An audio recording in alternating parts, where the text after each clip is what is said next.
लेकिन अमेरिका देखिए हम लोग का दोस्त ना बन के बॉस बनने की कोशिश करता है। बड़ी शर्म की बात है हमारे लिए, जरा सोच के देखिएगा। एक तापी गैस पाइपलाइन है, ये देश का नाम है शॉर्टकट में, तुर्कमेनिस्तान, अफगानिस्तान, पाकिस्तान और इंडिया।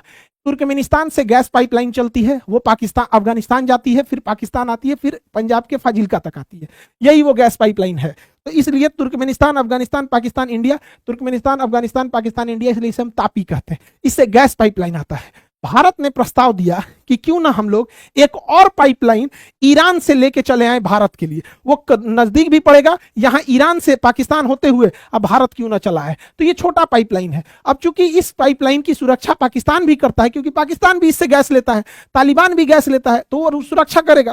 तो अगर यहां से लेके चला आ जाए तो पाकिस्तान से तो एक गैस पाइपलाइन आ ही रही है, ईरान से भी आ जाएगा, तो बार बार भर के लाने का झमेला नहीं रहेगा, बार बार हार्मुज जलसंधि का झमेला नहीं होगा। India ready, Pakistan ready, Iran ready. America ने मना कर दिया, कैंसिल करो, कैंसिल। हमने कैंसिल कर दिया अमेरिका के दबाव में आके। ये दोस्ती है या फिर बॉस बनने का प्रयास है, आप खुद सोच के देखिए। हम लोगों ने तापी गैस पाइपलाइन लाए हैं, जबकि हम लोग ये अफगानिस्तान जैसे अशांत देश होते हुए लाए, आज भी गैस आता है, लेकिन ईरान से अमेरिका के कहने पर कैंसिल किया गया।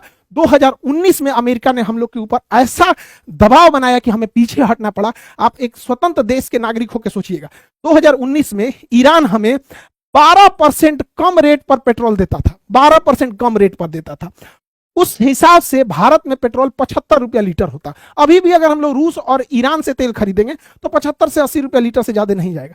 इसके अलावे ईरान हमें फ्री में गैस पहुंचाता था, ट्रांसपोर्टेशन का पैसा नहीं लेता था, इंश्योरेंस का पैसा नहीं लेता था। और सबसे बड़ी बात सुनिए ध्यान से, क्या होती है ईरान से दोस्ती, अब देखिए ध्यान से। ईरान हमें 60 दिन का क्रेडिट देता था, कहता था कि हमसे तेल, कच्चा तेल खरीद के ले जाओ और इस कच्चा तेल को रिफाइन करके इसमें से डीजल, पेट्रोल, मोबिल और किरासिन तेल बनाओ और इस तेल को पेट्रोल पंप तक पहुंचाओ और वहां से बेचो। अब बेचने के बाद जब पैसा आएगा तब उस पैसा में से अपना मुनाफा रख के हमको पैसा दे देना, यानी 60 दिन बाद पैसा देना। उसी को कहते हैं 60 दिन का ट्रेड क्रेडिट। यानी ईरान से तेल खरीदने के टाइम हमें पैसे नहीं देने होते थे, उसी का तेल ले आके छान के बेच के उसमें जो पैसा आता था वो ईरान को देते थे। और ईरान ये पैसा कहता था कि हमको नहीं चाहिए, हम भारत से सामान खरीद लेंगे, यानी वो करे तेल पैसों नहीं लगता था।